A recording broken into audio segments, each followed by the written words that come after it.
you can kill him. If Muslims cannot take them to and sell them in the market, then you just kill them. It's okay. Hamza's a speaker, he brainwashes people. He gets funding, he sends them to commit murder abroad. Al-Mujahirun is a UK-based Islamic pressure group with offices in Pakistan. 25-year-old Abdul Salam grew up in London's Brick Lane. Now he's a recruiter for the Taliban. What's your involvement in recruiting and training young British Muslims? For the Muslims from Britain, there's hundreds of them that come over from Britain to Pakistan or Afghanistan. And what we do is we supply them with weapons, clothing, we feed them, we shelter them. Yeah, I'm British born, British bred. Are you willing to kill British soldiers? I'm willing to kill British soldiers simply because of the fact that they're engaging in a war that is against my brethren. The links from the UK go abroad and back. This is what makes it a global problem. If you take the London bombings, the bombers were from Britain. They were from the city of Leeds, a 2-hour drive north of London. British Muslims, but British. I and thousands like me have forsaken everything for what we believe. We are at war and I'm a soldier. Now you too will taste the reality of this situation. We are living with them. They are here. They're not outside our borders, they are here.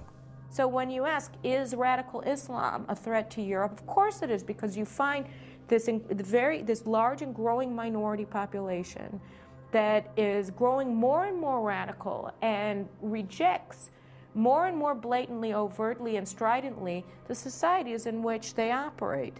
They are using our laws against us. They are using our democracy against us. And they know it. They know exactly what they're doing. When you think just from a military perspective, forgetting everything else, the September 11th hijackers trained for their mission to attack the United States inside the United States of America. That is something unbelievable.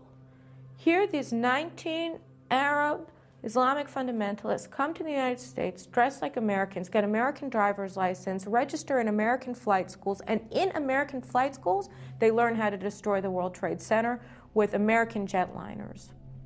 That is an unbelievable thing. That means that you don't need necessarily to have geographical territory at your disposal, because you can use the geography, use the territory of your enemies in order to destroy your enemies. That is the most postmodern type of warfare we've ever seen.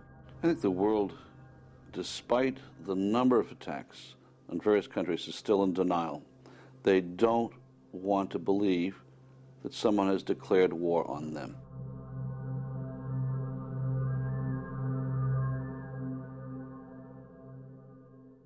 In the 1930s, the danger of Nazism was there. It was in everything Hitler wrote and said, in everything the Nazi authorities did. Dann wird das Ergebnis nicht die Bolschewisierung der Erde und damit der Sieg des Judentums sein, sondern die Vernichtung der jüdischen Rasse in Europa. In the corruption of a whole generation of German youth through the propaganda of Nazism in schools. But people thought, well, this is a German problem, it's a limited problem. We have our own problems, we have our unemployment. And I think the same is true today. They don't connect the dots. They don't connect the acts together. They don't see that Islamic fundamentalism is a global network and a global problem. There is no terrorist threat. There is no terrorist threat. Yes, there have been horrific acts of terrorism, and yes, there will be acts of terrorism again. But that does not mean that there's some massive terrorist threat. We have to worry about terrorism. If terrorism had struck on the West Coast rather than the East Coast, some of the folks in Hollywood might have a somewhat different view. People don't want to feel that this is part of a single threat, because if you come to that conclusion, and I'm sure it's the true conclusion, then you have to do something about it. If you ignore a real threat like has happened in the past before World War II, then the world will pay with many, many millions of dead. In Second World War, the West was sleeping. The Munich Accords came regarding what should we do about this Adolf Hitler who wants to take over Czechoslovakia. So what did the parliament do in Great Britain? They got together and they said, well, we need to give Hitler land for peace.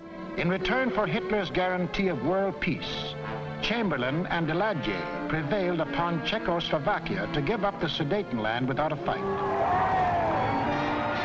In Britain, a happy Chamberlain came back declaring he had achieved peace, peace in our time. One of the most tragic and ironic scenes in all history.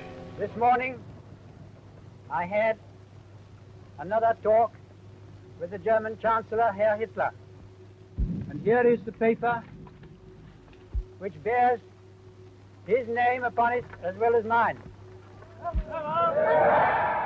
Chamberlain believed that they could do a deal with Hitler, that Britain and Germany had a special affinity.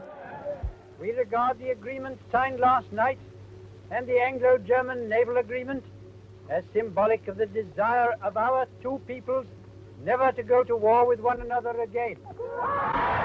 Winston Churchill had warned his country and his government that they were pursuing a disastrous course with regard to appeasing Germany. Peace, it wasn't peace. By taking the Sudetenland, they had made Czechoslovakia defenseless, a ripe plum ready to fall into Hitler's lap. Within 6 months of declaring that he wanted no more territory anywhere, he violated the Munich Agreement. Austria and Czechoslovakia were gone without a fight, and Hitler was getting his control of Eastern Europe. Poland was next on the map. Churchill never considered himself a great leader. He always considered that he had failed, because from 1933 to 1939, he had warned his country and his government. So when war came, and when in May 1940 he was asked to be Prime Minister, he felt he was only